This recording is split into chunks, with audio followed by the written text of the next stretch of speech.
Good evening, everyone. I welcome you on May the 30th to the Mayor and Commissioners Town Meeting. May I have a call to order and the roll call, please? Mayor Marion, Commissioner Braun, Yeah. Commissioner Kleiner, Here. Commissioner Pearson, Here. Commissioner Warnick. Let the record show you do have a quorum. In lieu of Mayor Marion not being here, I will be conducting the meeting. May we stand for the Pledge of Allegiance.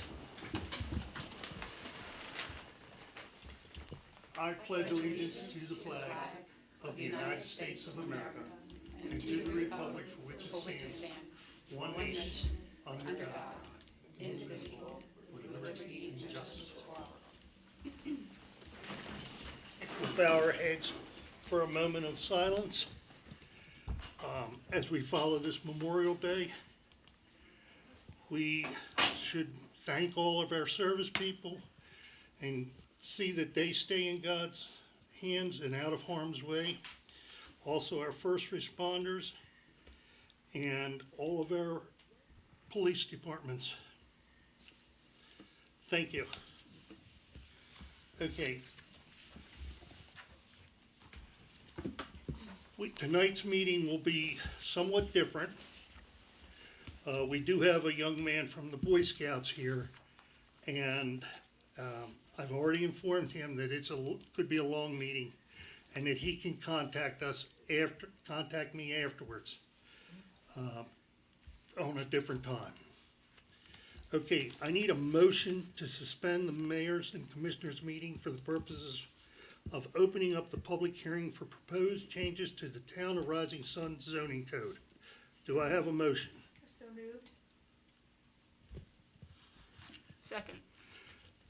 Motion is first and second. All in favor, say aye. Aye. Aye. Okay. The motion has been made to open up the public hearing for staff presentation and public comment and discussion on ordinances 2023-04, 5, and 6, which were read at our last attended meeting. Yes, that's Calvin, correct. it's yours. Okay, so to recap, you have three ordinances in front of you that are designed to make changes to the land development code. We went into them in detail at the meeting on May 9th. However, as part of the process, the ordinances go before the Planning Commission, and they made some recommended changes to the ordinance, which you should be able to see in the red highlighted areas. They're all good changes. The Planning Commission had an excellent meeting. Commissioner Braun can attest to that. It was a very well thought out meeting. The changes that were made had a lot to do with some definitions that they wanted to see. If you remember, in the proposed code, we're going from a three-step process, which Augie, you're familiar with, the concept preliminary, or I'm sorry, sketch plan, preliminary and final. We're going to a five-step process, which two of them are voluntary. And they're designed to give a good developer the opportunity to come before the Planning Commission and work out a lot of the details before they get too far along in the concept plan. And then, quite frankly, money becomes an issue and a struggle because they've spent the money and then they're not as informed as maybe they could be. So we're giving them the five-step process. One of those steps is the administrative technical review, and the Planning Commission wanted to have a definition for that. And I'm not going to read it word for word, but basically that's where the a developer can come in and just float any kind of idea or concept to the Planning Commission. They're not submitting a lot of plans, a lot of details. I'm going to give you something that you're familiar with. Maybe it's a PUD. And somebody comes in and says, I've got this acreage of land. How would you feel about a PUD in this particular area? A PUD is a planned unit development. And so the Planning Commission would be able to trade some ideas and say, we don't think we're going to be, too warm and fuzzy about a PUD. the developer can take that information and design his plan or her plan accordingly. Instead of spending a lot of money to develop the PUD, come to the concept phase, the planning commission says no, and now that development might have whatever, $40,000-$50,000 of money that was designed into a PUD. So that's just one example of the benefit of the administrative technical review. We struck out the definition of alley. You're gonna see why in a second. The applicant, it was implied in this ordinance that the word applicant was sort of all inclusive to anyone. I mean, as you know from being on the planning commission, the applicant can be the builder for the property owner, the realtor, whatever. In this case, it could be the actual developer, it could be the engineering firm, it could be the owner, whatever. They just wanted to make sure that we were making it clear that the applicant may also be the developer themselves. And then we provided a definition for what a developer is. Before I go further, let me also say to you that a lot of the definitions that we did, we married them right out of the Cecil County subdivision code. So we're not really inventing the wheel here with some new concepts. We might have tweaked them a little bit, but we pretty much use the county's subdivision code and definitions for this stuff. Another thing that we added a little bit more language to, the land development approvals, expiration, and sunset provision. We had it to be determined later. Essentially what this is saying is that you don't want to have a development sitting there forever with no development taking place because you can tie up all your water and sewer capacity on a developer who got approval 5-10 years ago, but never goes forward with the development. So this is just saying that like a sunset provision in the contract, if they don't do certain things in a timely manner, then they could lose the approvals that they got. Land development phase projects. This is again just language out of the county's comp plan, subdivision plan, which basically is talking about having developments go in phases. If you get several hundred homes, they could divide the homes into thirds, whatever. If you had 100 homes, they could do 33 home subdivision, get that approved, go to the next phase in the third phase. So it gives, it's for better management, so to speak, is why we have that language in there. Recorded plat, that's pretty self-explanatory, but we're just describing what a recorded plat is. It's basically what's recorded in the land records.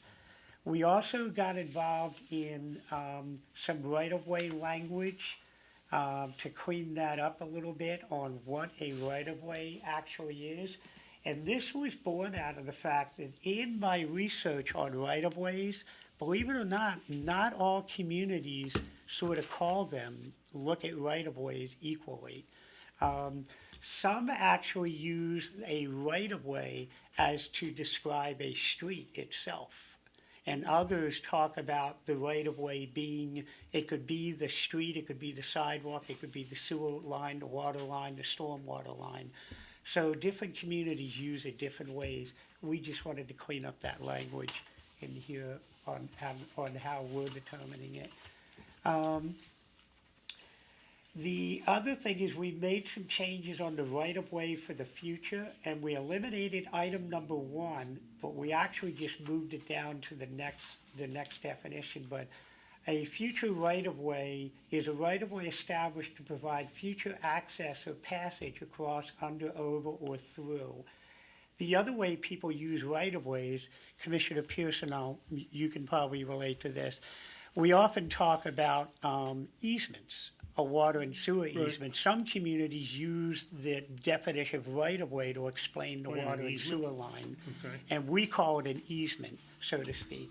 But the true definition of a right-of-way is whatever is needed for something, a person, or somebody to have the right to go across the property. So that's why we're talking about a right-of-way established to provide future access or passage across, under, over, or through land. So that could be a water line, it could be a road, it could be a walking trail, whatever. Just interject, in Summer Hill, we have the right-of-way, the easements Yes, for utilities. yeah, you have a 5-foot easement around Yeah. all the properties, yeah. The ultimate right-of-way here is the street right-of-way width set aside for future street improvements to accommodate future traffic loads, changes to street width, and pedestrian walkways. Basically, what we're saying is it's very common in development to design a road to be a certain width with parking or whatever on either side, and then down the road, maybe 20, 30 years later, there's a need to widen that road. So you need to have what would legally be an ultimate right-of-way on the property. So the previous subdivision code said under right-of-way future, the right-of-way width required for the expansion of existing streets to accommodate anticipated future traffic loads. It's not a new concept, we just beefed it up a little bit to make it a little bit more clear what it is. A sidewalk, a paved walk for pedestrian traffic only in place generally parallel to a street or highway and within the ultimate street right-of-way. Street, we added some more items of what are defined as a street. And scrolling down for what you saw before, they wanted to get definitions on what we are actually talking about, that 5-step process, being the Okay. sketch plans, concept plans, preliminary plans, final plans. They just wanted to have some definitions of what those actually were in here. So that is for ordinance 2023-04. At this point, I would suggest you could open it up for public comment for this one. If not, I could go to the next ordinance. Okay, does anyone have a comment? You can go on to the next ordinance. Okay?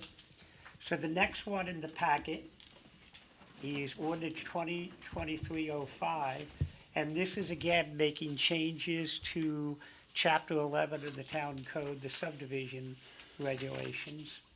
And again, this is the same thing, the planning commission made some changes to what the original ordinance looked like. We wanted to put some enabling language. If you remember at our last meeting, we enacted escrow fees, which are basically, in a nutshell, instead of the town chasing down a developer to get reimbursed for our legal and engineering fees, we would require them to put escrow fees or escrow funds in an account, and then we could draw down on that money. In a land development application, you can easily have in excess of $15,000, $20,000, $30,000 of third-party review fees that doesn't make sense for the taxpayers of the community to pay for that. So instead of chasing the developer down for all that money, you set aside escrow fees. Our subdivision code needed a little bit of strengthening to make what I like to call the enabling language that says there's going to be escrow fees. So that's basically what this is saying here is formal project review and escrow fees. It's talking about when they are required to be submitted. Amendment number 5, we also we have a definition for sunset provisions and extensions of time, but we wanted to get into actually talking about what that is.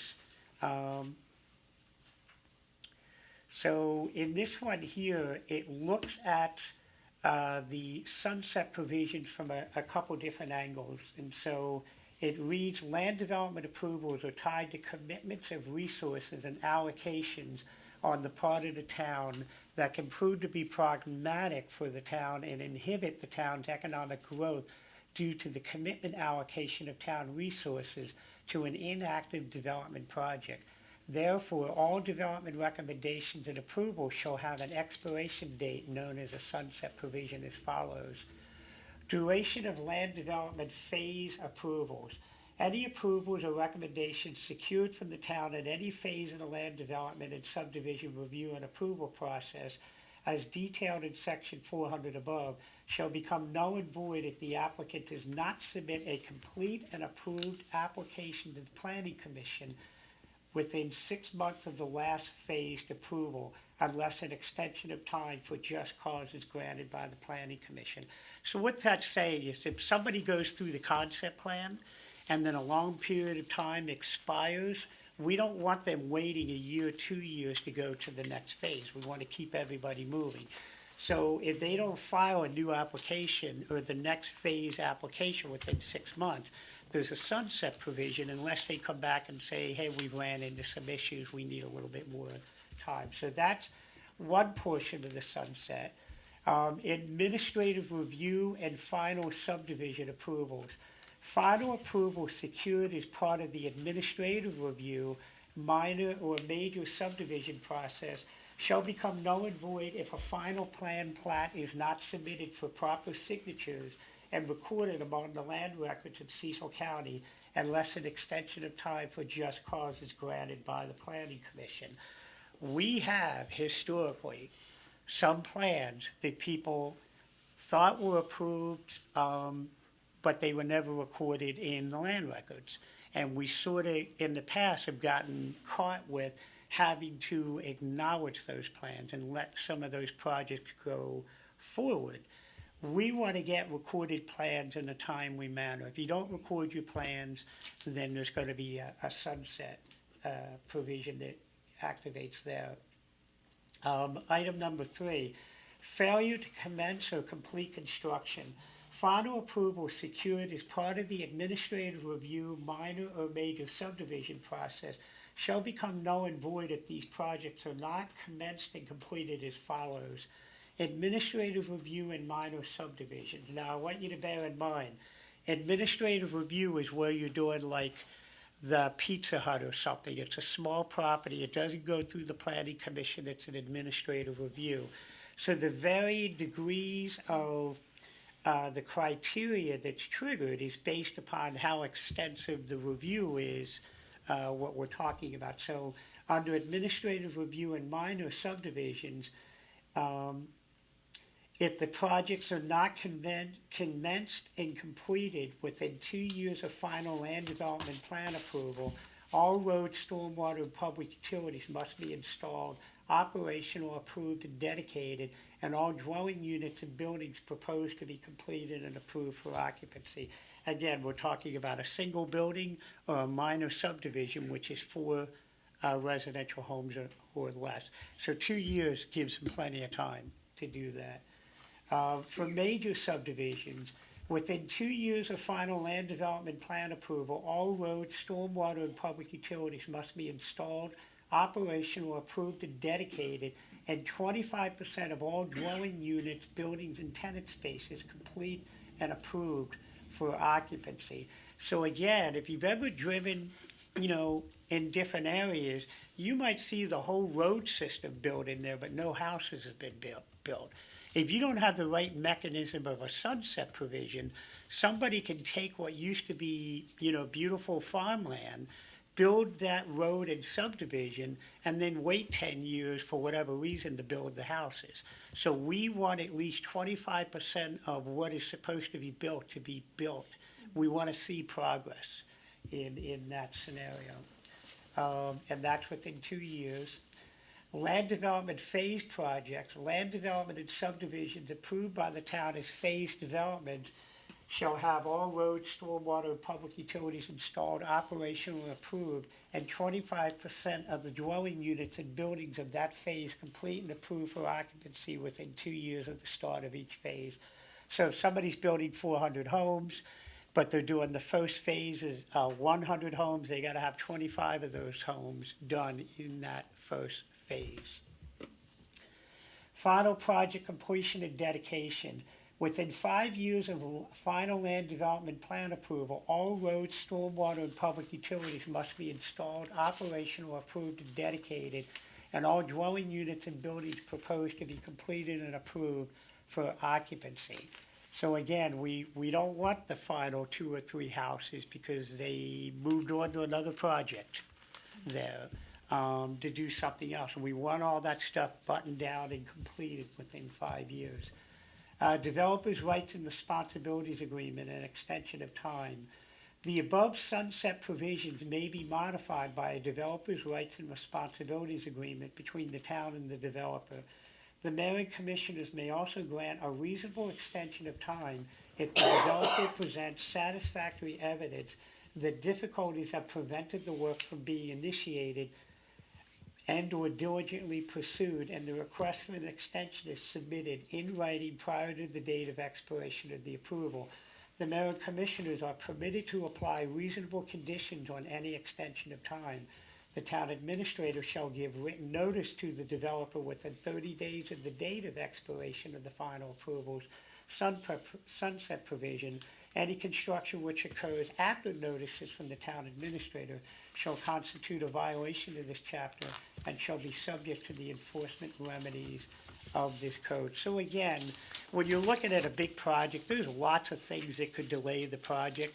You guys have the authority to grant an extension of time based upon those conditions, those situations. You can put conditions on it. You could even charge an additional fee for, that if you wanted to. That's something we could work on in the future.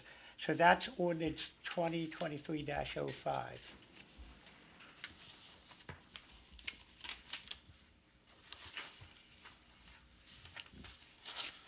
Okay, I'm sorry.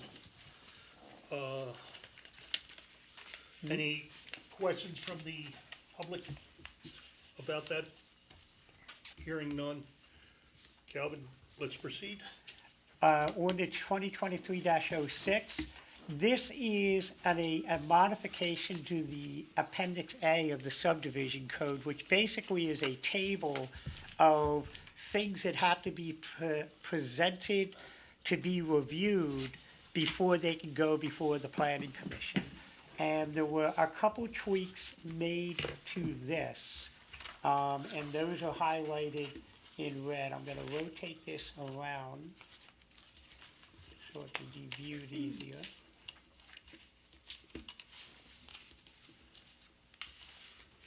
So we've been talking about making some of these documents living, breathing documents. And when you're talking about the 1,000,001 different ways and variables that can be associated with either the development of 2 residential homes, a minor subdivision, or a 500-home subdivision, there's lots of variables that can come into play, and you can't hope to capture all of that on a checklist. So the language that we added in here is that under Note 1, this checklist shall serve as a basic understanding of what details are needed to facilitate a smooth and orderly review of any planned submittals. However, this list is not meant to be all-inclusive, and certain projects may require modification to the presentation of the requested details to support a thorough review. The town or town engineer reserves the right to waive or change the sequence of required data or request additional information or a modification on how the information is presented based upon unique circumstances or is determined to be beneficial to the review and approval process. Let me take a second to tell you what I mean by that. When I say the town or town engineer, that could be myself as a town doing the administrative review and the town engineer, but it can also be the planning commission. So myself and the town engineer are going to do our best effort to make sure that we're making the developer present everything that puts the planning commission in a good position to be able to review a plan. But if they get a plan in front of them and they're just not comfortable with it and they'd like to see something, they can have the developer submit that plan or that revision. Now, there's a couple different ways that can happen. If it's, I'm going to say it this way, if it's earth-shattering, they can say to the developer, we're not in a position to approve this plan here tonight because we need this additional information. And the developer can say, okay, I'll bring it back next month, whatever. Or the planning commission can say, this is really minor, we're in the concept plan phase, just have it for the preliminary plan phase. So it gives the planning commission some dexterity, so to speak, to be able to do that. In the document itself, there's a couple changes that were made. On item number 10, row number 10, the original scale in the town subdivision code was 1 inch equals 100 feet. That doesn't give you a whole lot of detail on a plan. So the engineer had recommended that it be reduced to 1 inch equals 50 feet, so you get more detail on the plan. The other item, and because the strike-through did not show up very well, I highlighted those in yellow, meaning the areas you see in yellow, the X is coming out. And one of them is item 29, location and labeling of proposed utilities to include water, sewer, electric, fossil fuels, and green energy sources.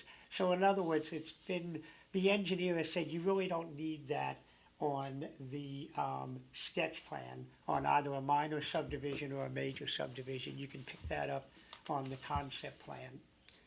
And the other item that was changed was on item 59, a landscape plan. It's recommended by the engineer that it's not really needed at sketch and concept. It would be required on the preliminary plan.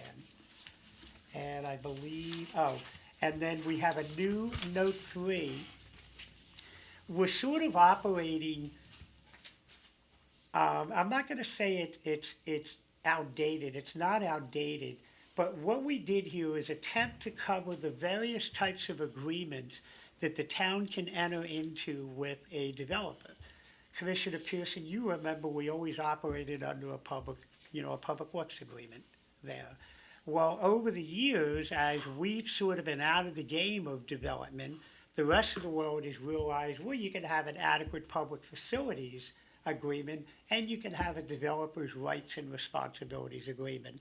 So we're basically saying that those plans conceptually should be in place for the concept plan. But there could be different reasons why maybe that's not practical. So the note just simply says, the town reserves the right to waive any of the above agreements, change the timing of submittal, or stipulate and or agree to other types of development agreements along the way. And again, that would always be at the advice of your town attorney on how that. So again, this gives us a little bit of flexibility in how we handle those things. And that includes ordinances 4, 5. Again, do we have any public comment? Okay, Calvin, let's go forward. You have the presentation and general overview, which we just did. Yep. We've read it. No citizens' input. Any input from the elected body? Pauline, you're comfortable with this? I'm comfortable with it. I went through it at the Okay.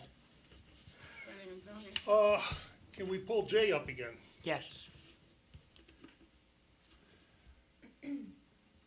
Sir, Sir, your comments?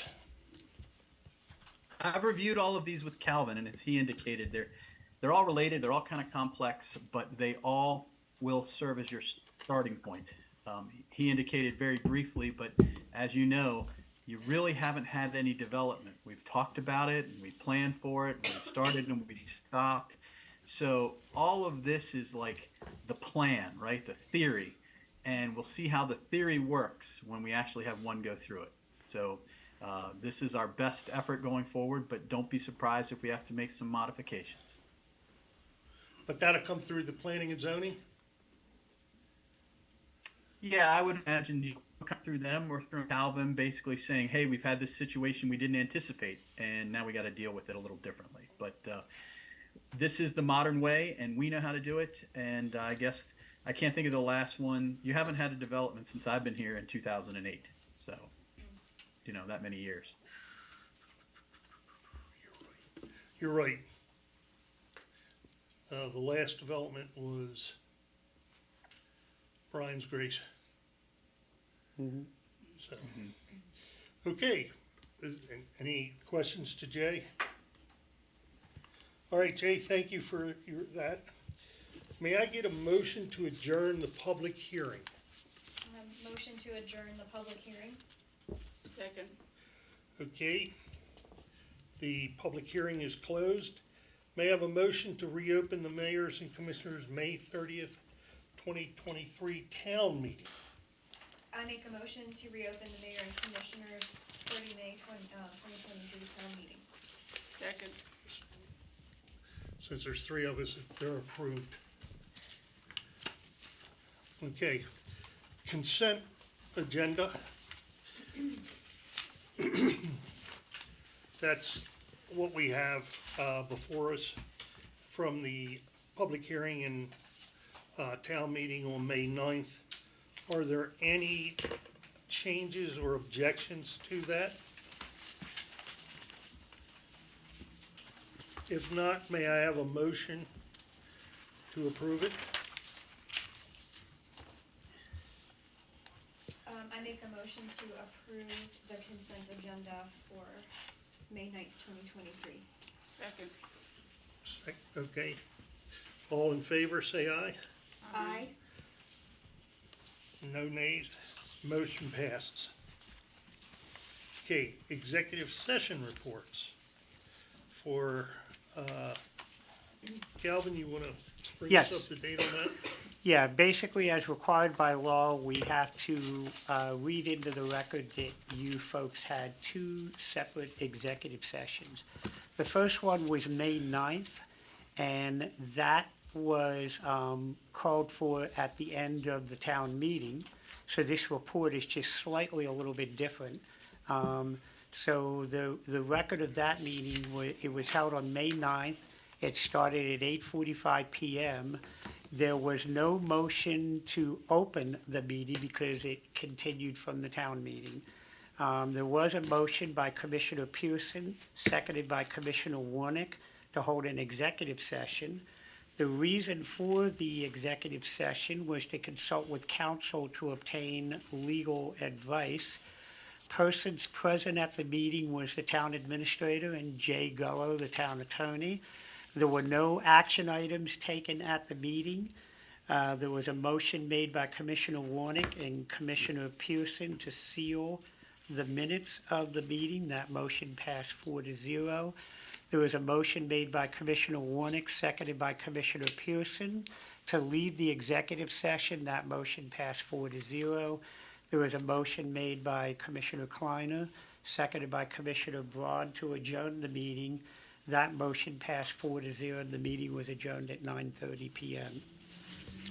The second executive session report was for May 16th. That was held at 6 p.m. And there was a motion made by Commissioner Pearson, seconded by Commissioner Kleiner, to open the meeting. That motion passed 4-0.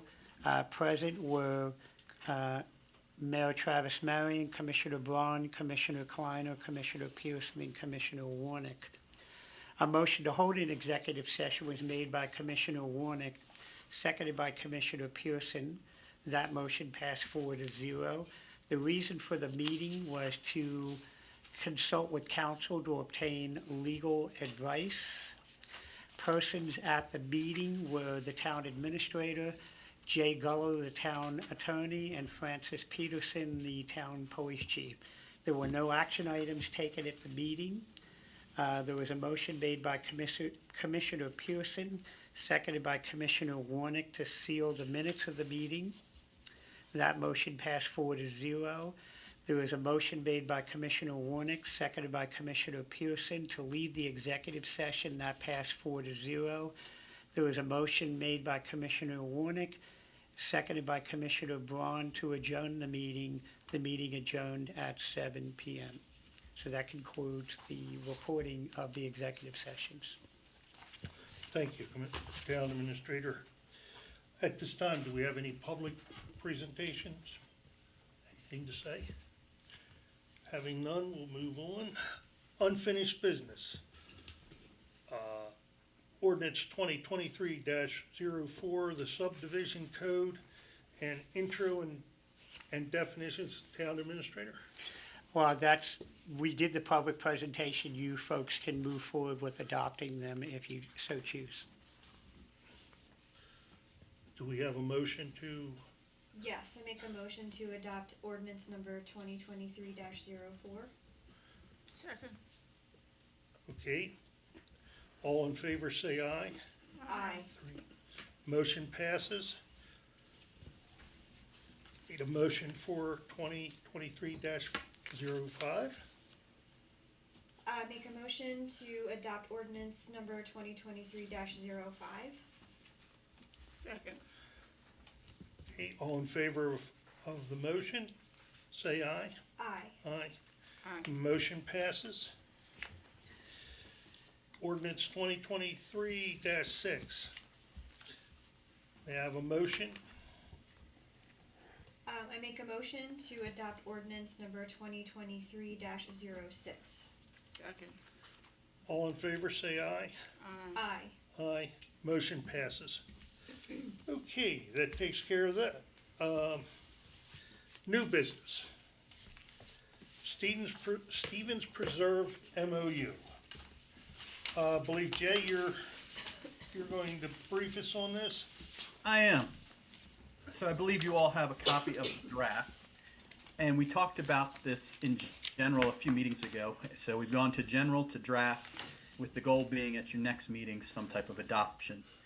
And the crux of this agreement is to put into writing the town's promise and the developer's promise regarding an entrance road to the planned Stevens Preserve development.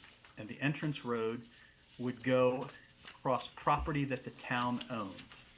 And so that's the reason why we need this MOU, is that the developer wants the town to promise, for lack of a better word, that they can use this land and that they'll design their development based on the fact that the town will let them use this land.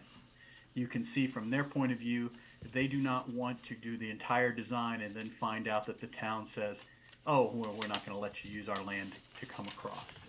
The location, I'm sure you're familiar with all that. It's kind of across from McDonald's down at the side there. It was land that you considered surplus already.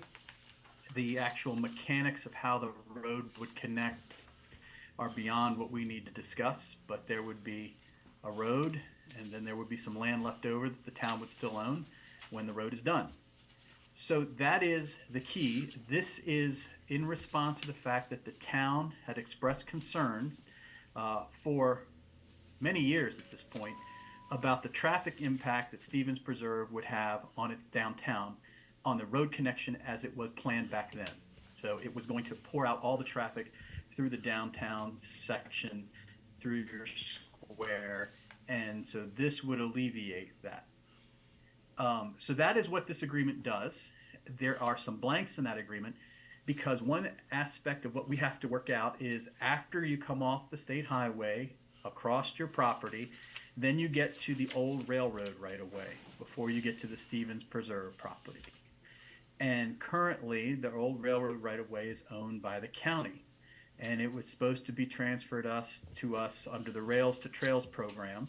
And remember, we got really, really involved in making that happen many years ago, and the county never really came through. They said they were doing it, and they wanted to do it, but the county's attorney's office, I think at the time, and we're talking probably 4 or 5 years ago, just never did it. So what we're planning is to get the situation where we can put it right back in front of the county in short order and say, hey, give us this Rails to Trails that you promised to do. Kind of perfunctory, you don't have to think about it too much. And once the town owns that, then we can allow a crossing. So we'll be able to go from State Highway across the town property, across the Rails to Trails into Stevens Preserve. Okay. And so we need to fill in the blank. Go ahead. We need to fill in the blank in that one part of the agreement to say, well, how long do you think the town will do that? And I talked to the town administrator, and we said, we never like to tie our hands, but we figured, given the pace of government, probably 6 months. And that's what we would have in there. So that's what it does. It doesn't do anything beyond that. If you read the details and want me to go over the details, it's basically this simple. If we don't give them the road, they don't have the land, they don't have to build the road. So that's pretty much straightforward. If they don't get approval to build their development, they don't have to build the road. Makes sense? We don't need the road, they don't need the road if for some reason they can't get approval to build the development. So this is just saying if everything works out, we're going to let them construct the road across our property. In the end, you remember when somebody builds a road on private property and makes a public road out of it, what do? They give us the road in the end. So we own the road anyway.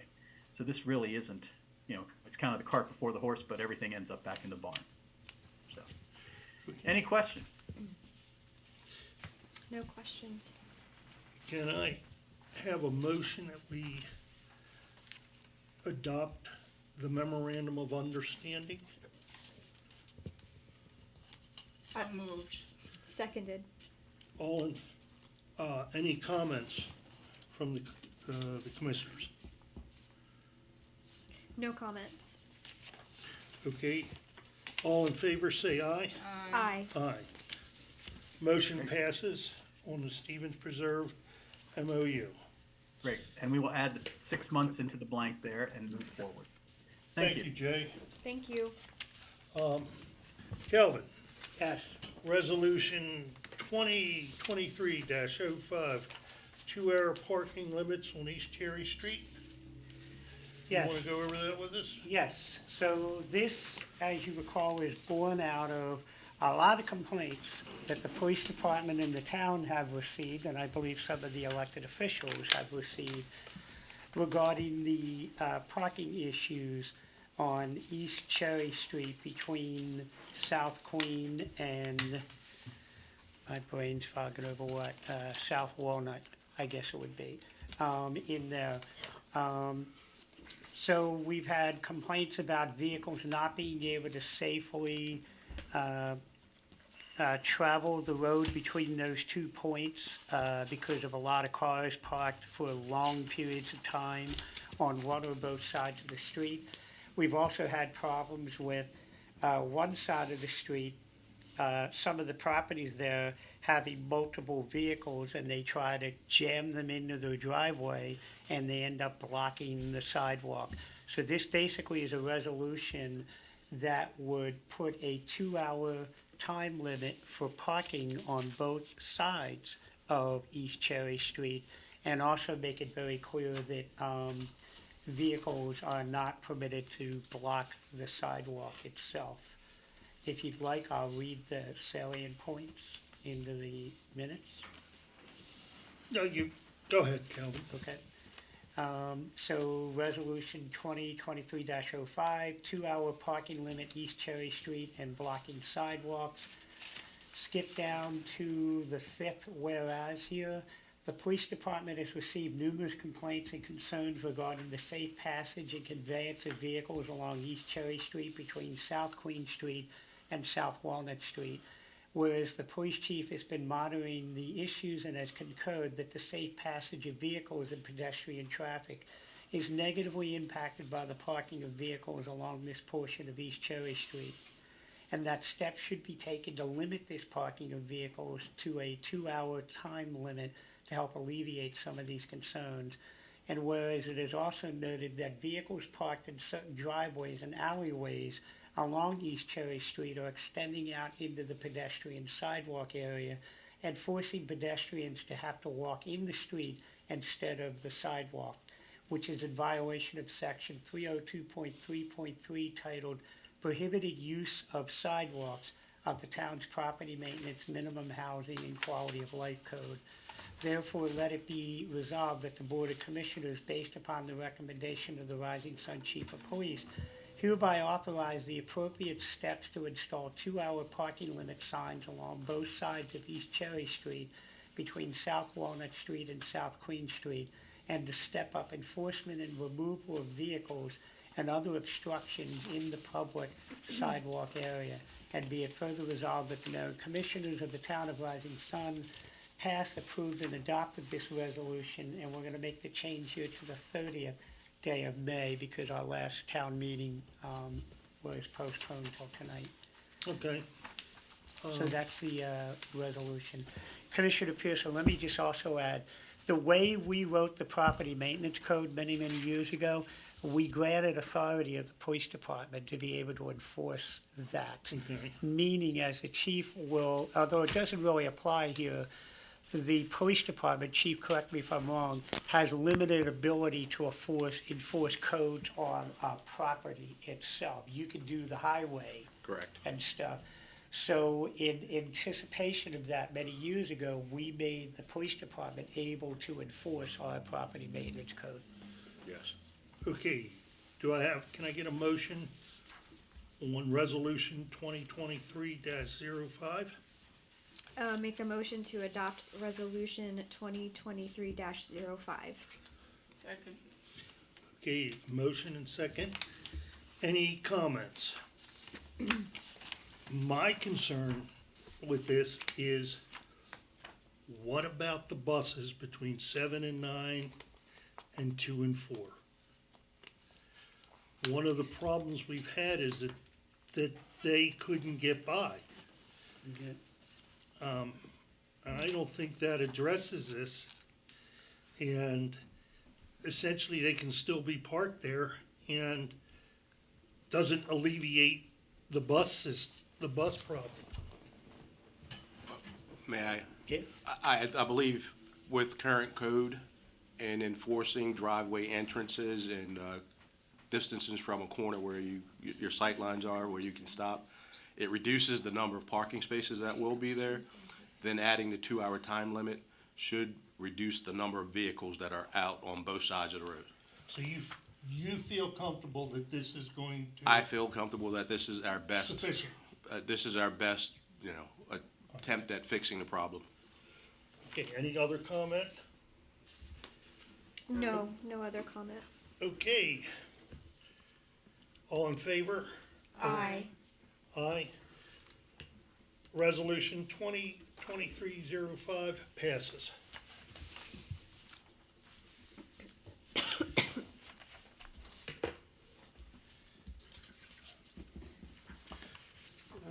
Resolution 2023-06, award of trash and recycling contract. Calvin? Yes, so this is, as the elected body's well aware, and the staff, it almost feels like our trash hauler has gotten a flat tire, no pun intended, over the last month and a half. And we've been having a lot of problems with the collection of trash and recyclables.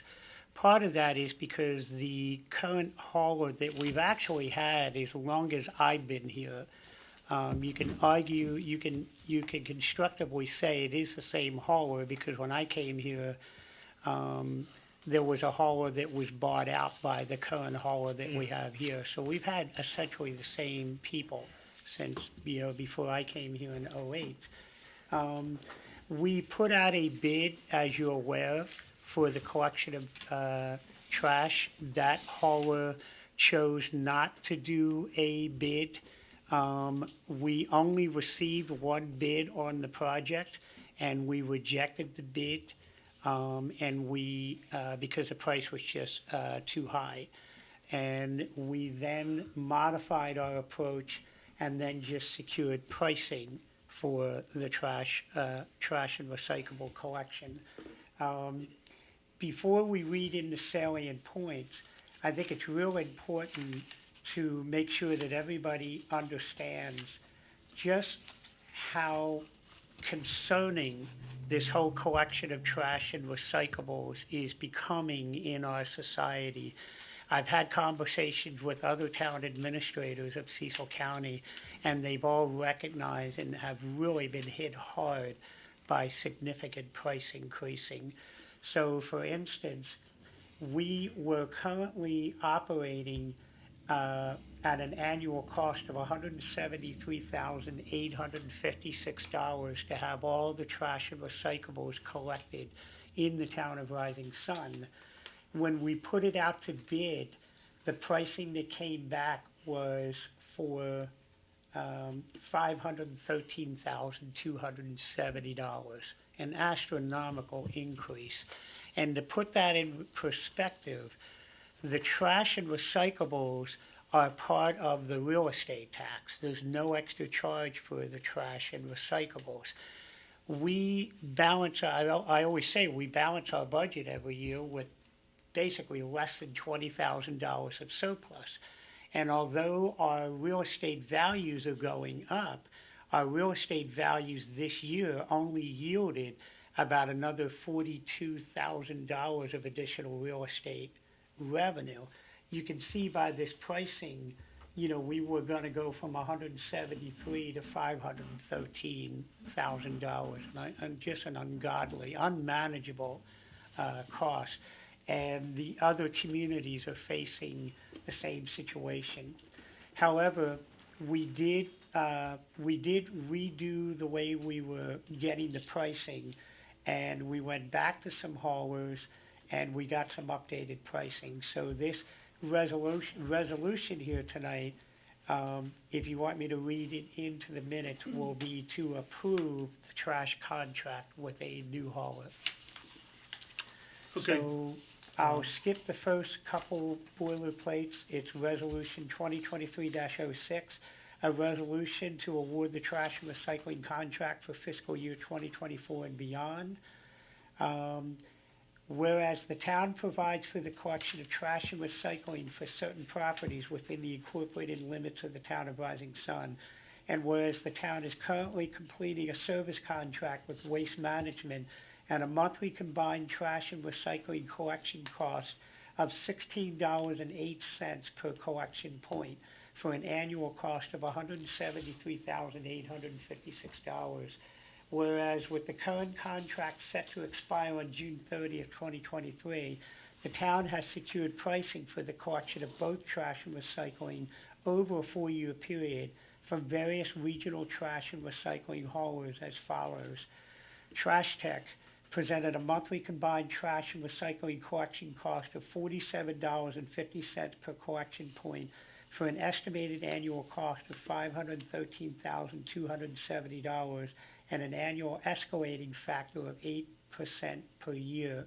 Waste Management presented a monthly combined trash and recycling collection cost of $30.51 per collection point for an annual cost of $329,875 for the year ending 6/30/2024, did not provide any additional years. They only bid for 1 year. Patriot, a monthly combined trash and recycling collection cost of $28.20 per collection point for an estimated annual cost of $305,006 and an annual escalating factor of 0. So essentially, they were going to lock that price in for 4 years. Republic Services, a monthly combined trash and recycling collection cost of $22.32 per collection point for an estimated annual cost of $241,324 and an annual escalating factor of 5%. Whereas the pricing offered by Republic has the lowest annual cost, and despite having an annual 5% escalating factor, would still be cheaper in year 4 than the 4-year estimate put forth by Patriot. And whereas based upon the per collection point cost, a low projected annual cost increase, and the lowest annual cost of all of the companies, and pending contract approval by the town attorney, the town staff is recommending awarding a 4-year contract with Republic Services for the residential collection of all trash and recyclables in the town of Rising Sun. Therefore, let it be resolved that the Mayor and Commissioners hereby approve the entering into a contract with Republic upon approval and satisfactory review by the town attorney, and further designate and authorize the town administrator, Calvin A. Bonneberger Jr., to execute and deliver the contract on the town's behalf. And be it further resolved that the Mayor and Commissioners of the town of Rising Sun pass, approved, and adopted this resolution on this 30th day of May 2023. Let me also, for record's sake, we did have a bid from Trash Tech for the $513,270. When we redid the way we were doing it, we went back to Trash Tech and asked them to submit an updated cost. They chose to stick with the cost that they had, so I wanted to make that clear for the record. We did give them an opportunity to modify their price once we went out to further pricing. Okay, may I have a motion for resolution 2023-06? So moved. Seconded. Okay, motion. Any comment? No. I do. Comment. Will Republic be supplying us with new trash recycling? Yes. That will be in the contract, correct? Yes, that is correct. Okay. All in favor of motion 20? Aye. Aye. Aye. Motion passes.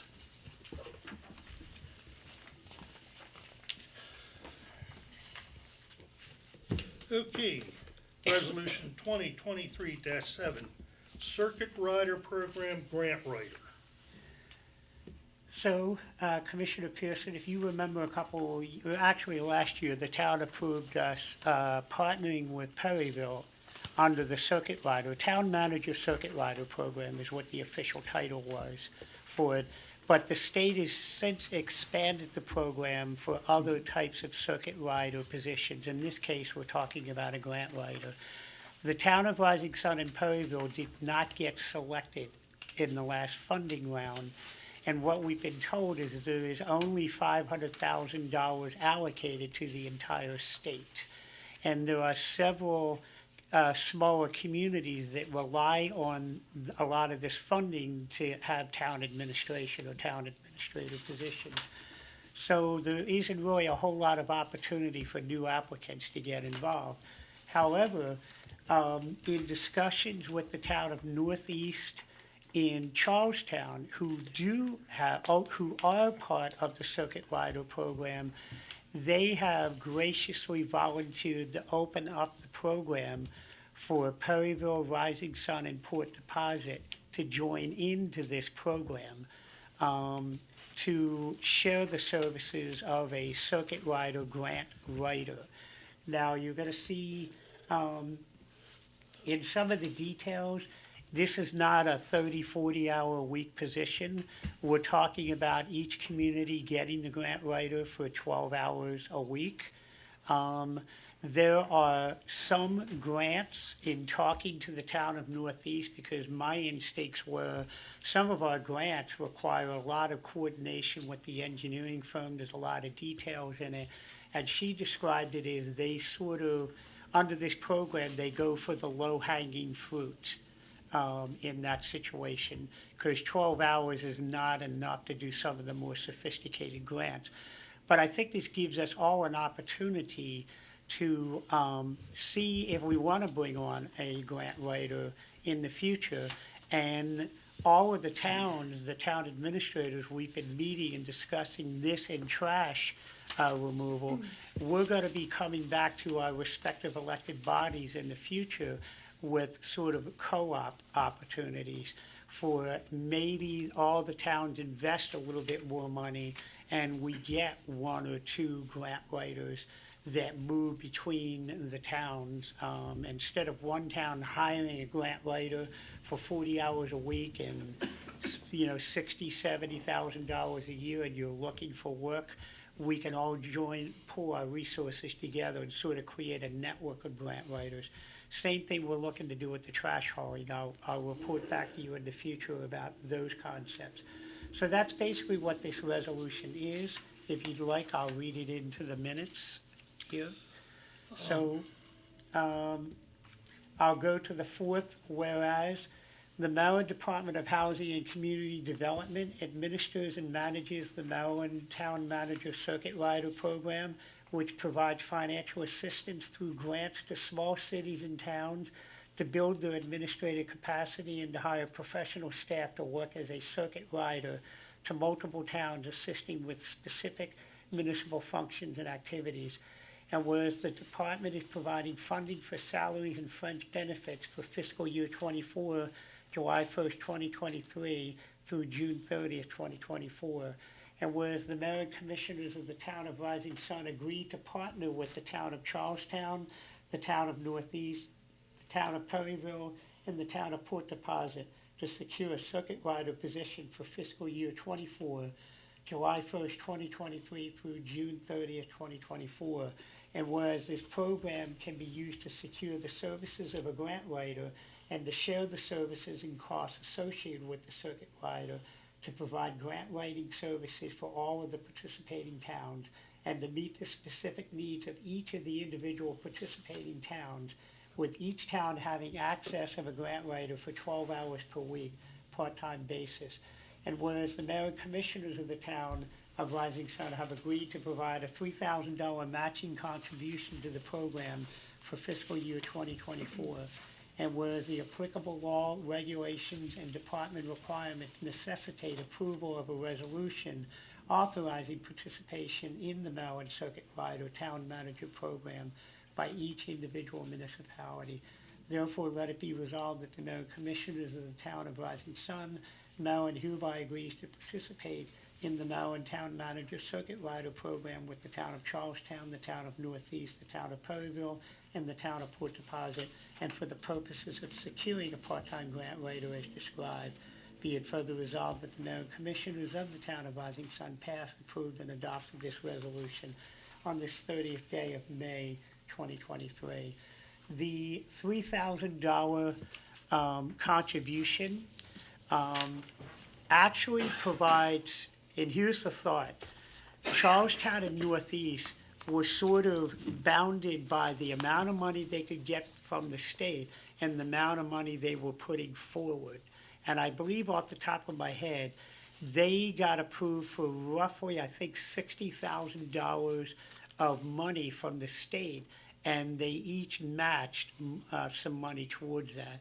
By having more towns get involved, we can make a higher, we're actually contributing more to the program, so they're able to increase the amount of allotment from like $60,000 to $85,000. But we're hopeful that that still puts us in the sweet spot of where the Department of Community Housing and Development will say, we'll spend a little bit more money, we'll get more in a matching contribution, and we'll be able to service 5 towns instead of 2 towns. So it should make the application more attractive. Okay, can I have a motion for resolution 2023-07? I make a motion to adopt resolution 2023-07. Second. Any comments? No. All in favor? Aye. Aye. Motion for resolution 2023-07 passes.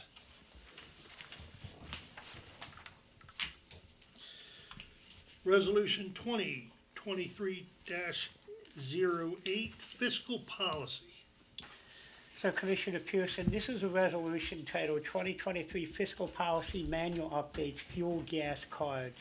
Where this is coming from is, you recall in the past, we were looking at roughly about $27,000 to repair the overhang and the building down at Diddy Richards Park that has been falling down around the gas pumps down there.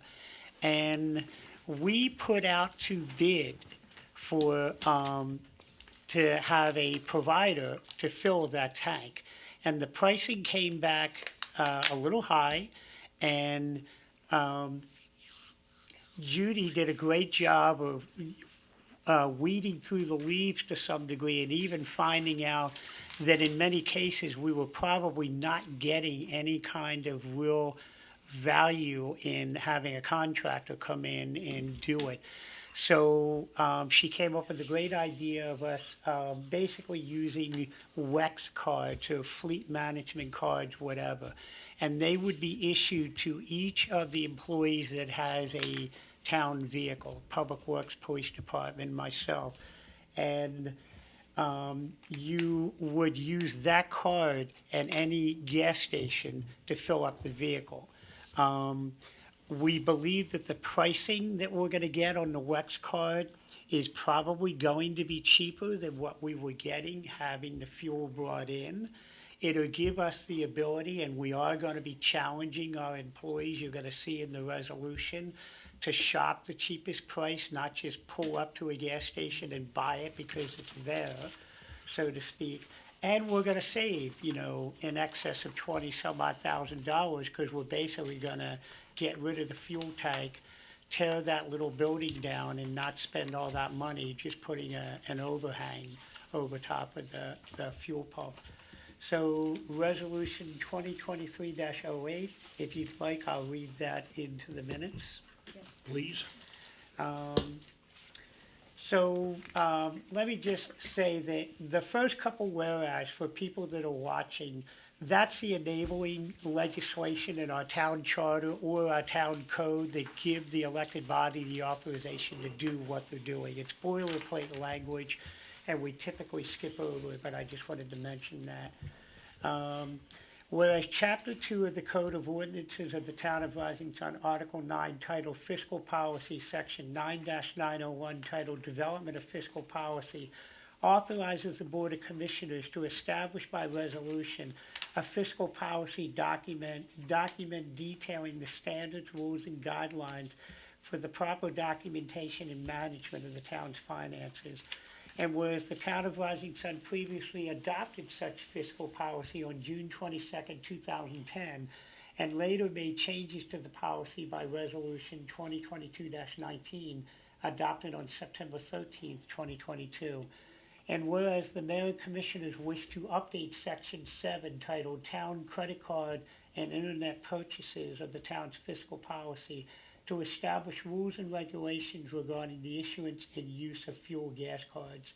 Therefore, be it enacted and resolved that the Mayor and Commissioners of the Town of Rising Sun introduce the attached updated Section 7 of the town's fiscal policy on this 30th day of May 2023, with changes reflected as strike-through text for deletion and red with underline for new language. And we scroll down to what the changes are. First of all, we changed the title to include fuel gas cards. We also divided some of the language out basically into 3 subsections. We titled Section A credit cards. The language about credit cards is still the same. We titled the next paragraph to be town accounts and internet purchases. That language remains unchanged. And then we get into fuel cards. The town may choose to provide for the purchase of gasoline and diesel by way of credit card, fleet card, or other similar payment process for all town-owned vehicles. The following procedures shall apply to any and all authorized drivers. Authorized drivers authorized to fuel company vehicles will be issued a fuel card that has their name on the card. Cards will be issued by Wex Company or other future third-party company for the Town of Rising Sun. 2, policies and procedures. Drivers shall be given a document that outlines the policies and procedures regarding the use of fuel card and verifies their understanding of responsibilities for using and maintaining the fuel card. Number 3, driver acceptance of the fuel card. No fuel cards can be issued or used unless the employee is signed and indicates that they understand the policies. All executed forms shall be kept on file in the accounting department. The signature represents an understanding of the below requirements. Number 4, personal use prohibited. Fuel cards are not to be used for any vehicles not owned by the Town of Rising Sun or for non-business purposes. Using the card for any purpose other than company-sanctioned use will be considered theft of company property. Number 5, each authorized driver will have a unique card that will identify the assigned driver by name on the invoice. Each authorized driver shall be responsible for all transactions made with the fuel card assigned to them. Fuel cards will not be shared with other drivers unless approved by the town administrator or department head. The town administrator and accounting department shall be notified immediately of any authorized shared use or loss of any fuel gas card. Number 6, limited use of card. Use of the fuel card is limited to gas and diesel. Number 7, filling up. Each authorized driver is required to fill the fuel tank completely and enter an accurate odometer reading so that the town can track miles per gallon MPG, cost per mile CPM, and required vehicle maintenance intervals. The use of personal forms of payment for fuel, such as credit or cash, will negatively impact the accurate tracking of CPM and MPG and is strictly prohibited. Number 8, cost control and shop local. The use of the fuel gas card is limited to purchases in Cecil County, and the employee is expected to seek out the lowest prices possible for fuel. Fueling on interstate roads and incurring convenience fees that are typically higher than standard fuel costs is strictly prohibited unless approved long-distance business trips such as training and conferences approved in advance by the town administrator or department head. So this basically is just putting some controls in place there so that the card is not inadvertently abused. Again, we want to make sure that we're keeping the whole effort here is to keep our costs down. And that's not going to work unless we have employees invested in shopping that for us. And we are trying to incorporate a little bit of shop local, while at the same time realizing we have officers and people who don't live in the town of Rising Sun.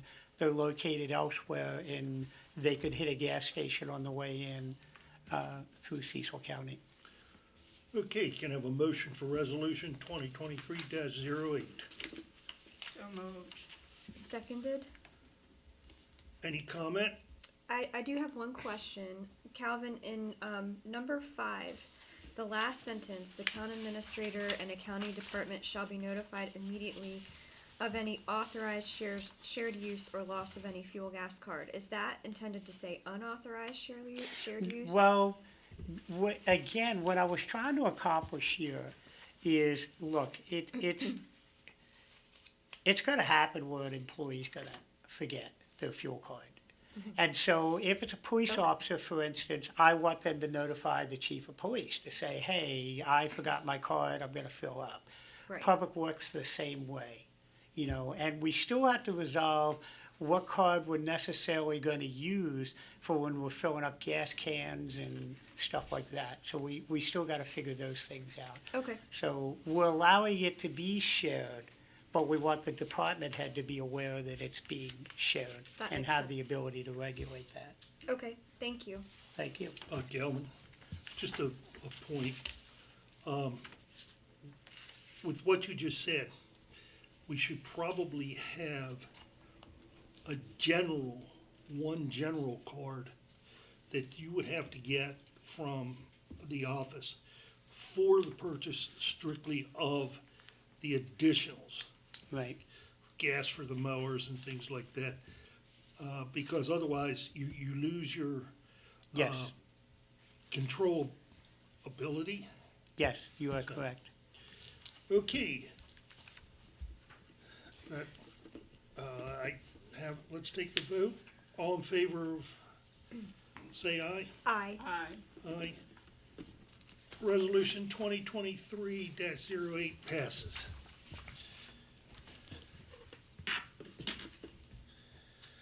Ordinance 2023-07, Property Maintenance Code, PRUs. Calvin, would you like to? Sure. So basically here, we're making some changes within our property maintenance code to accommodate for a recent trend where we are getting complaints about people installing porta pots in their property just simply because they don't want maybe their kids or whatever to come in the house to use to track dirt or whatever in their house, or water if they have a pool or something like that. And that can be very unsightly, and that's not really what you want to have popping up in a residential area. In the same token, we also want to make sure that we put some controls over the placement of some of these things, whether it be for a commercial property or for a residential property. So this is an ordinance, that I was asked to submit it as an emergency ordinance so that it can be read into the minutes tonight and voted tonight if the board so chooses. If you'd like, I'll read, the ordinance into the minutes.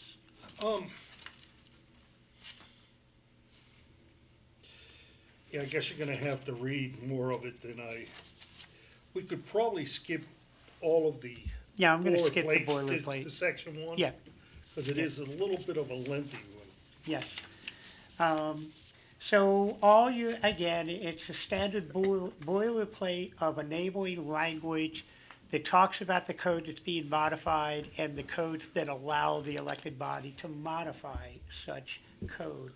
So we're making a change to chapter 5 of the codified ordinances, which is where our property maintenance code is located.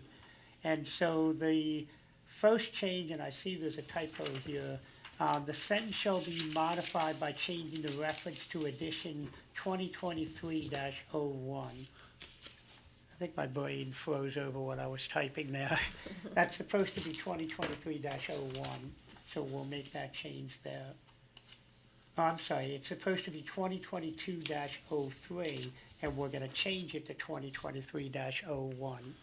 What was that, Calvin? It's supposed to be 2022-03, and we're gonna change it to 2023-01 for the title of the document.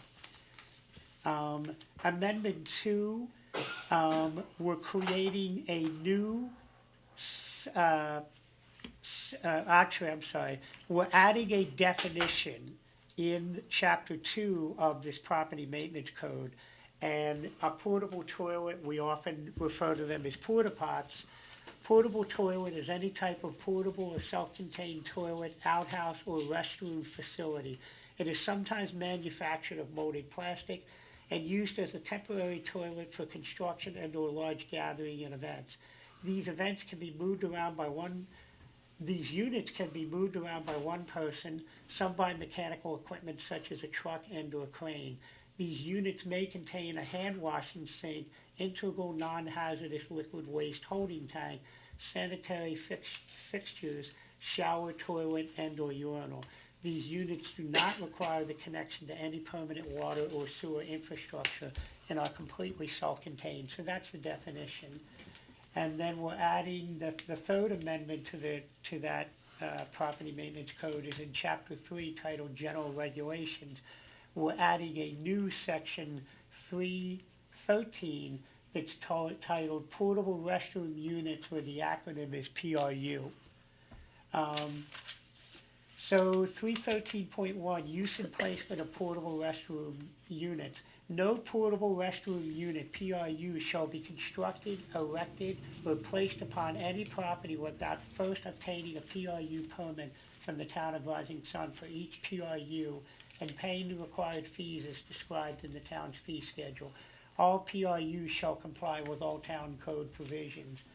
313.2, permit application requirements. A permit application for the placement of a PRU shall include name and number of the service provider for the PRU, including size and dimensions, and B, a site plan to scale showing the location of the PRU in compliance with the regulations in this section. 313.3, limitations of use. PRUs are only permitted to be used for properties or structures under construction, renovation, or special events being held and sponsored by the property owner. PRUs cannot be used to be compliant with any minimum code requirements for restroom facilities. PRUs are to be used in conjunction with interior restroom facilities and cannot be used for an extended period of time to avoid the use of interior restroom facilities. 313.4, restrictions. PRUs shall comply with the following. A, commercial properties. PRUs are only permitted for commercial properties under construction, renovation, or for special events approved by the town and shall comply with the following. Permit duration for construction or removal projects. A permit for a PRU shall be valid for a duration of construction project, but not more than 12 months of the placement unless a new permit is secured. PRUs shall be removed prior to the issuance of the provisional or final certificate of occupancy. Meaning it doesn't have to stay there 12 months. If they build the building in 9 months, it has to be removed before we're gonna issue a certificate of occupancy. Permit duration for special events. PRUs can be used for special events, but must be removed from the site within 7 days of placement. We chose 7 days because if you've ever ordered one of them, a lot of times, you rent it for a week. So we just stuck with the 7-day process there. Number of PRUs permitted, unless approved by the town, commercial properties are limited to the placement of only 2 PRUs at a time. We need to make that change to commercial there. Residential properties, PRUs are only permitted for residential properties under construction, renovation, or special events, and shall further comply with the following. Permit duration for construction or renovation. A permit for a PRU used for construction or renovation project shall be valid for the duration of a construction project, but not more than 6 months of placement, unless a new permit is secured. PRUs shall be removed prior to the issuance of a provisional or final certificate of occupancy. Number 2, permit duration for special events. PRUs can be used for special events but must be removed from the site within 7 days of placement. Number of PRUs permitted. Unless approved by the town, residential properties are limited to the placement of only 1 PRU at a time. C, lot placement. PRUs must be located on the property in which the construction, renovation, or special event is taking place. Location on a lot. PRUs shall not be located on any public property or on any street, sidewalk, or right-of-way, and shall not block any sight lines. Screening. PRUs shall not be located in the front yard of any property and shall be adequately screened at the discretion of the code officer. E, authority of the code officer. The code officer is granted authority to require immediate removal of a PRU if it is determined the PRU is no longer needed at the site, is filled to capacity, poses a public health and safety hazard, or has violated this section. F, contact information. The PRU shall prominently display the name, address, and telephone number of the collector furnishing any such unit. And G, proper license. The PRU hauler shall be properly licensed to do business in the state of Maryland and the town of Rising Sun prior to placement. The table of contents shall be automatically updated to accommodate the changes in page numbers affected by these changes. All ordinances or part thereof inconsistent herewith are repealed, rescinded, canceled, and annulled. Section 4 basically says that if any portion of this code shall be determined to be unenforceable or not legally permitted, it doesn't throw the entire code out. It only removes those sections that are determined to be unenforceable. Section 5, that nothing in this ordinance hereby adopted shall be construed to affect any suit or proceeding impending in any courts. Section 6, if passed and adopted, the town of Rising Sun Town Clerk is hereby ordered and directed to cause this ordinance to be published in the newspaper in general circulation. Section 7, be it further enacted that this ordinance is being considered for adoption as an emergency ordinance as provided for by code, and if adopted shall become effective immediately. Now therefore be it resolved that this ordinance was introduced on this 30th day of May 2023. Okay, can I have a motion to approve resolution 2023-7? So moved. Second. Any comments? Kelvin, how many times a year can I do this? How many times can you do what? Apply for a permit? We didn't put any limit on it. Okay, so theoretically, I could rent it for 7 days now, wait 1 day, rent it for 7 more days throughout the summer. Well, the one provision in there is you can't use it to avoid the use of interior facilities. Yeah, that's a real fine line. Well, town attorney, correct me if I'm wrong, you guys, they can make an amendment to have a time limit or a number added to this ordinance, correct, and still adopt it tonight? That's correct. Okay. Okay, I would like to amend it to no more than 3 times during a season. Or 3 times a year. 3 times a calendar Jay, year. some guidance? Season is kind of speculative, so why don't you say per calendar quarter or 1 per quarter? Per calendar quarter, that's 4 times a year. Okay, I Well, amend, here's one thing I'd suggest. If you limit it to 1 per quarter, which you're ultimately gonna end up with 4, I suggest make it 4 per calendar year, because Johnny's birthday could be this week and Sally's could be 2 Okay. weeks from now. make it 4 per calendar year. So how should I word this? I make an amendment that the number of permits issued in a calendar year shall not exceed 4.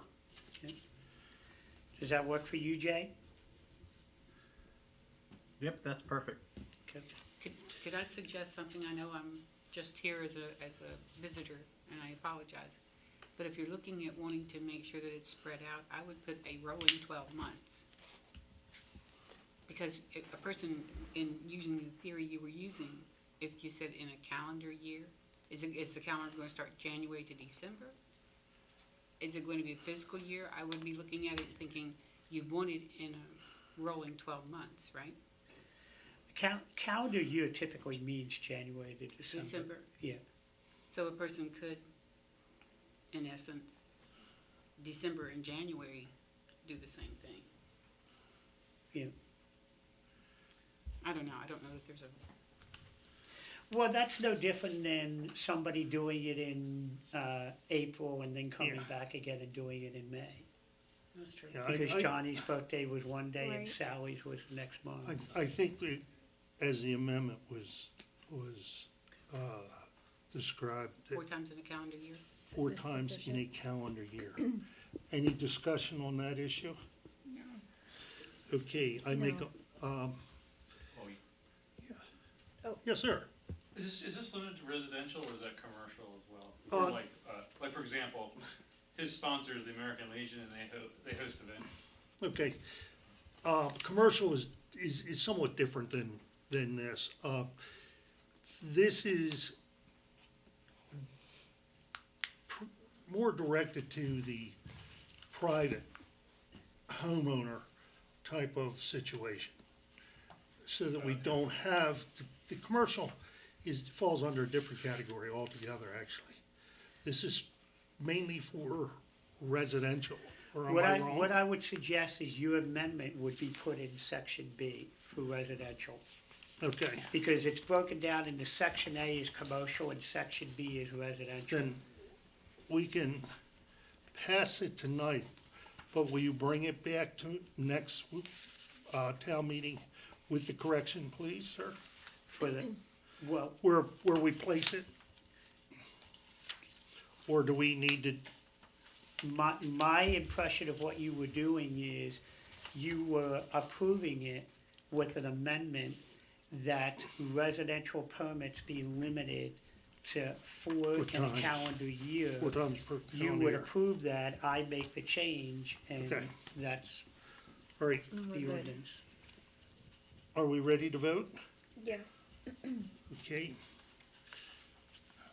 I'm asking for a vote on resolution 2023-07 with the amendment complete and also the 2 wording Yes. amendments. So moved. Seconded? All in favor? Aye. Aye. Aye. Motion 2023-07 passes. Told you it was gonna be a long, Got one more to go in the home stretch. okay. Ordinance 2023-07, subdivision and land development street width. I'm sorry, that actually should be, is that labeled? 08. Yeah, it should be 08. Yes, it's 08. Okay, I'm sorry. Yeah, you, Ordinance number 2023-08. yes. Okay. So this is the same exercise on ordinances 04, 05, and 06. These are recommended changes to the subdivision code that I'm gonna introduce to you tonight. Take them back to the planning commission for their comments. And this ordinance is set up for us to have a public hearing on June 13th at our next town meeting to discuss the recommended changes. Essentially, what this is doing is making changes to the subdivision code, and this is something that we have talked about off and on in the past, is about how to capture the minimum width of streets without making streets too big. And I think it's important to step back for a second is, you're gonna see when we get into the actual changes, society has a habit of just trying to capture in all circumstances ideal situations. So they'll say a street has to be X, Y, Z wide. And sometimes that works, but sometimes you get unintended consequences because there aren't really a lot of people using the street, especially for parking. And so you have basically this raceway. And it's commonly understood in land development circles that one of the best ways to slow traffic down is to slow people down. And to slow them down by making them have to focus on where they're driving and not give them 20 feet of blacktop on each side of their car to let it loose. And so that's what this document aims to do. So I'll read some of the salient points here. We're making a change in section 11-1100, and we're basically modifying the name. The previous title was streets. We're modifying that to say street width, street parking, and future right-of-ways. Amendment 2 is we're taking subnotes 1 through 3 of section 11-1100 and modifying them as follows, with changes shown as strike-through for deletions in red with underline as insertions. So under item 1, you see all that language is pretty much still the same. We created a new paragraph D that says the planning commission may require any street width detailed below to be increased to provide for on-street parking to include any combination of parallel pull-in or angled parking on one or both sides of a proposed street. That'll make sense in a second why we are doing that. The other item is when we talked about the ultimate right-of-way in the previous ordinance, we're basically making sure that that's what we're talking about here is an ultimate right-of-way, not just a right-of-way. Again, if you remember read new language, the old document just said design standards, right-of-way width, and paving.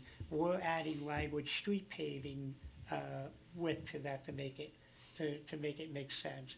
The minimum width of ultimate street right-of-way and the street paving width shall not be less than the following. So this is really an interesting concept here.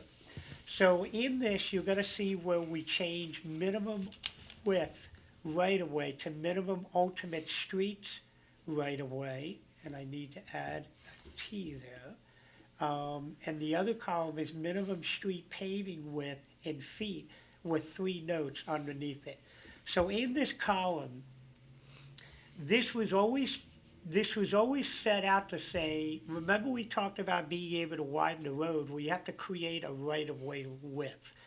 And so you see where the arterial roads, which would be like Route 1, things like that, big major highways, they're typically 110 feet wide, and then collector major roads, which would be Telegraph Road or Biggs Highway or Tome Highway, those are majors.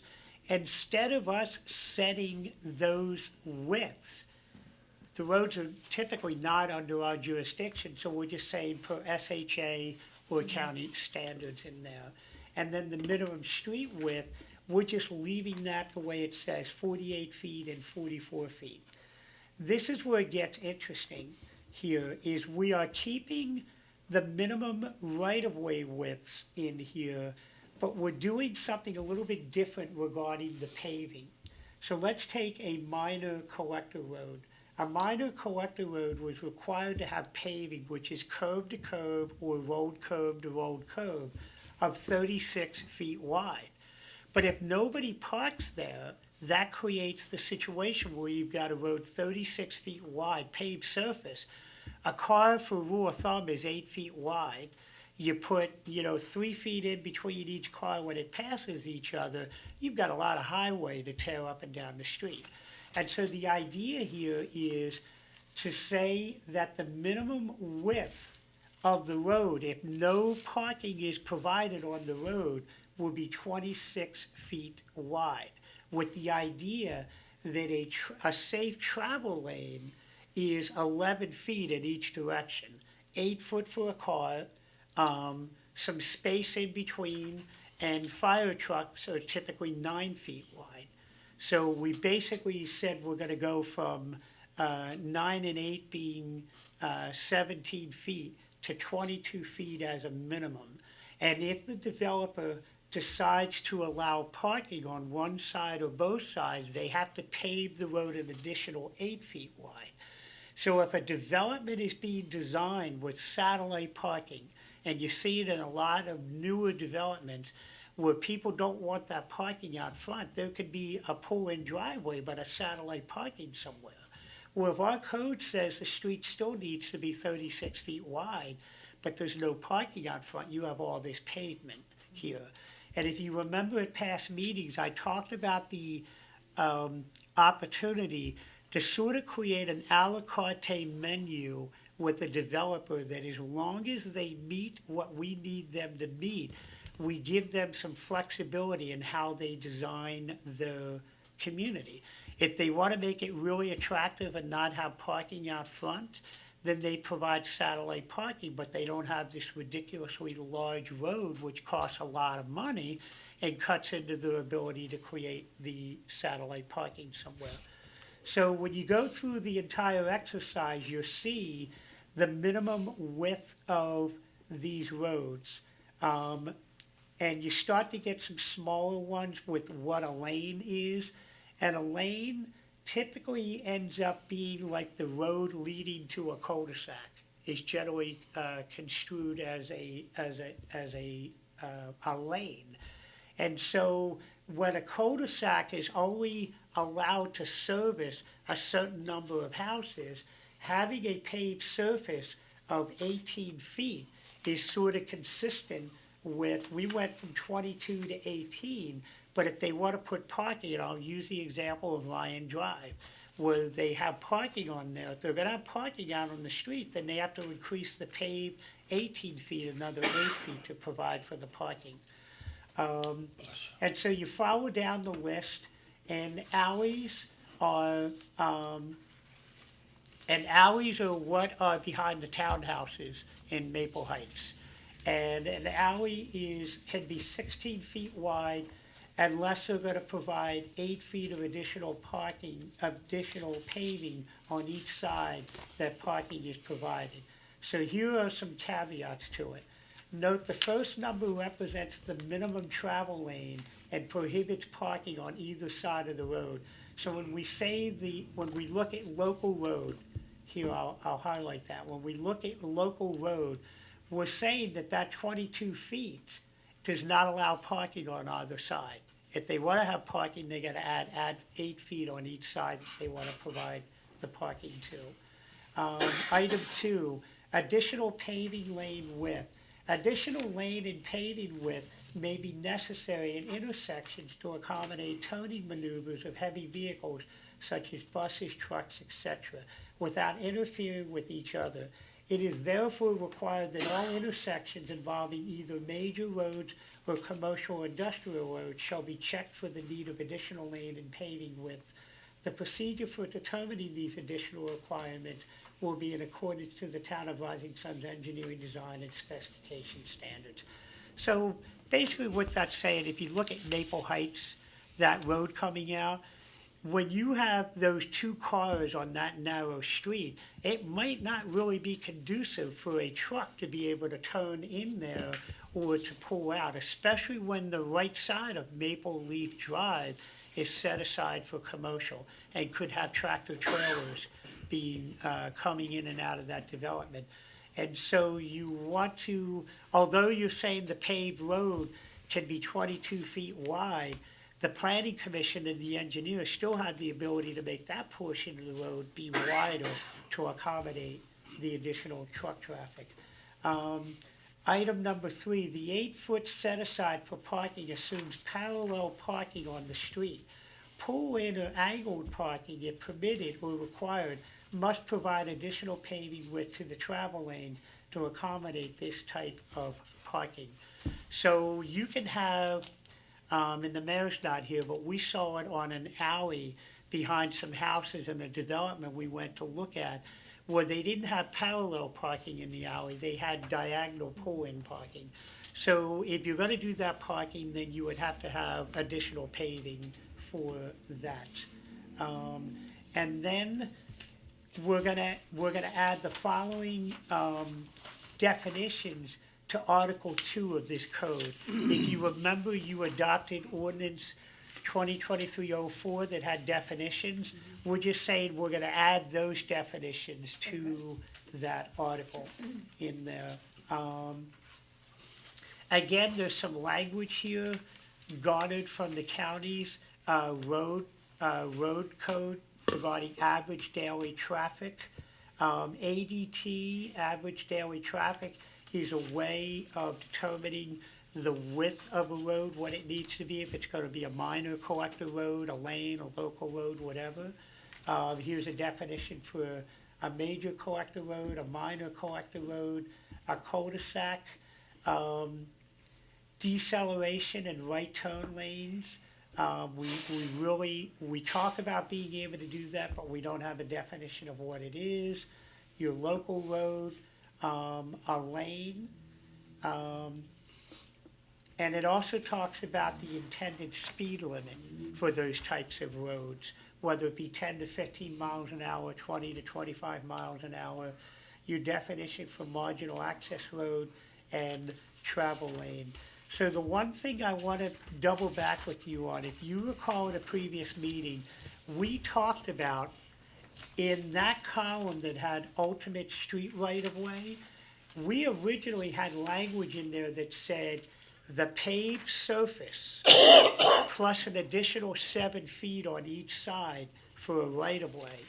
But in looking at that, we realized that if you do a land development and you say the road can be 22 feet wide, and you add 14 feet to that for the ultimate right-of-way, if you ever decide to widen the road and to put parking on there, you don't have enough right-of-way set aside to do that. So the mathematical formula of the 14 feet and what we intended to do all falls within the right-of-way widths that are already there. So we didn't have to confuse it by saying add 7 feet, whatever, to that. So that concludes that, the reading of that ordinance. We'll take it before the planning commission and then be coming back to the town on June 13th if they recommend approval of this ordinance. Okay. Can I have a motion for? I don't think you need any I don't motion. know, you're right, we don't need a motion for this. No. Are there any comments? No. Okay. All right, citizens input. Staff reports. The only thing that I wanted to run your way is you have a copy of the proposed budget in front of you. Because it's getting later, this is not something that you're adopting tonight. But as I have said in the past, and I think this is important to note, you saw a loan how the trash contract can really throw things out of whack. Again, we are balancing a budget with a $10,678 surplus on the general fund side. We have things that we would like to do, and they're covered in this budget, but it also necessitates going into our reserve funds for $348,475, which some of these things are gonna be related to the ARPA funds that we have, so that 348 can consist of some of those ARPA funds also. So last year, we balanced the budget with a $350,000 proposed transfer. Bear in mind, we've reported recently that things are getting a little bit tight, because we had some holdups with USDA getting reimbursed. We have not had to go into our reserve funds, and Judy's been doing a great job of staying on top of it. We might have to go into reserve funds for the month of July, because we don't get our first tax allotment until around August 10th. But so far, even though we balanced last year's budget with a transfer of $350,000, we did not have to do that.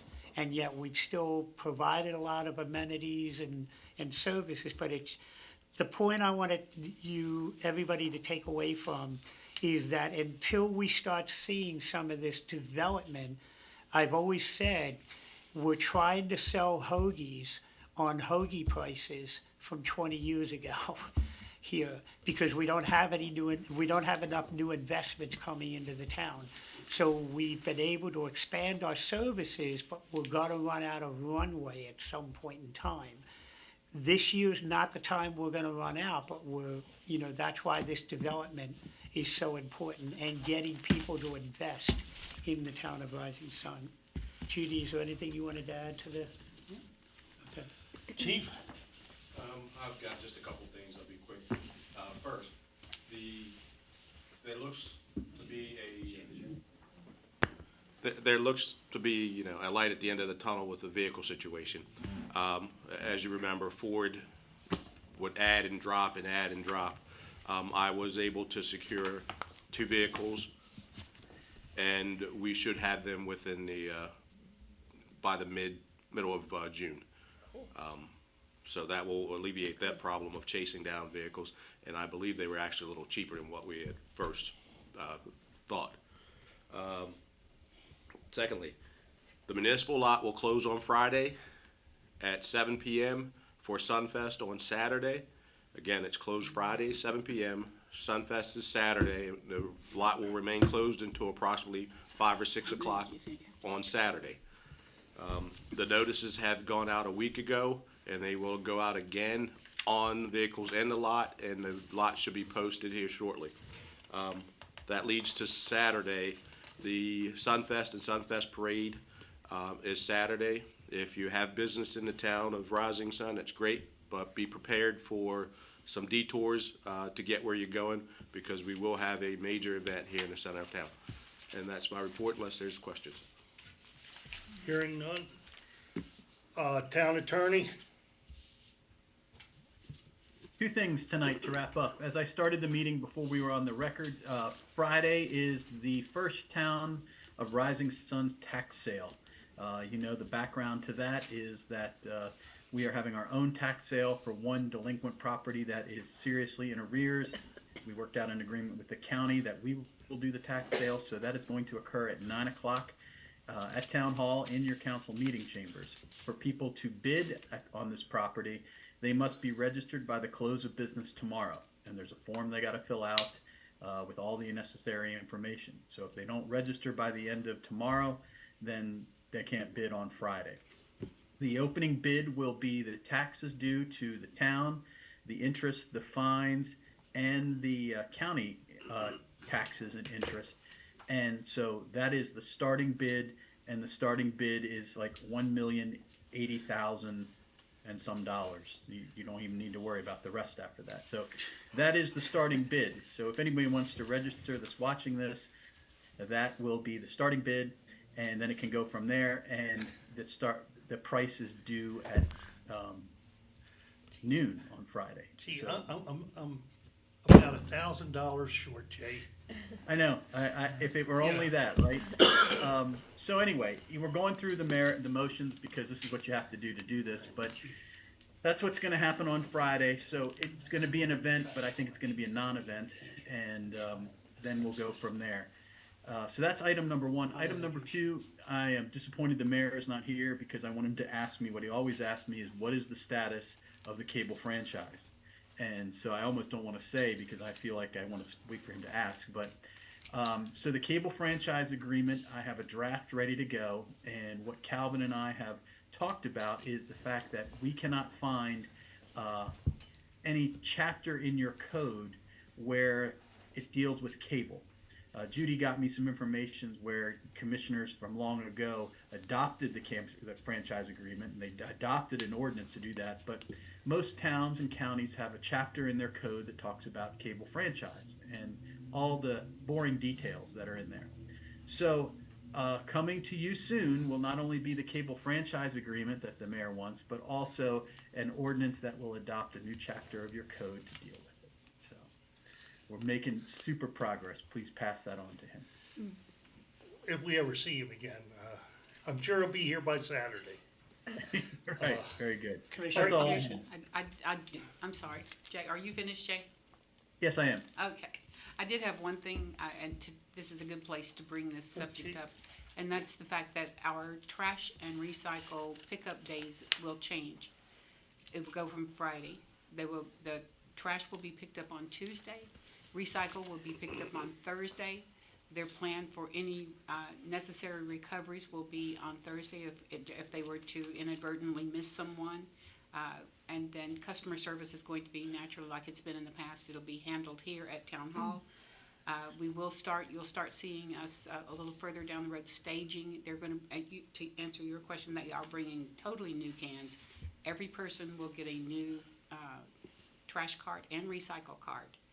And the only thing I don't know right now is how we're going to be coordinating that because Waste Management will be picking up until June 30th, which is Friday.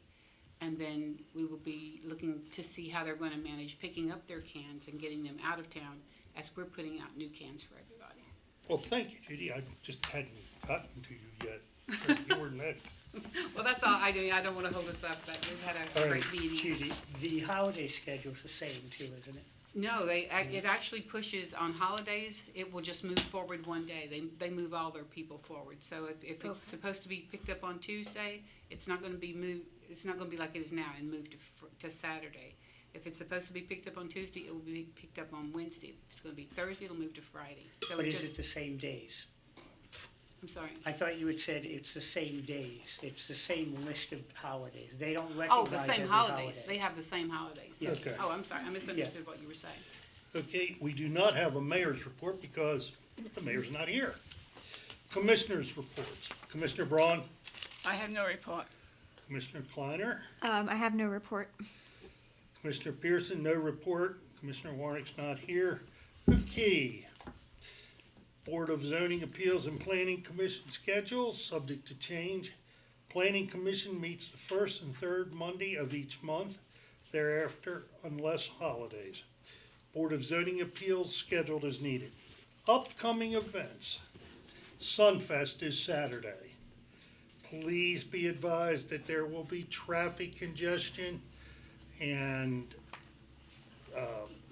please come out to Sunfest and make it successful. Upcoming holidays, Town Hall closed Juneteenth, Monday, June 19th, and Independence Day, 4th of July. Trash and recycling waste schedule still is Friday.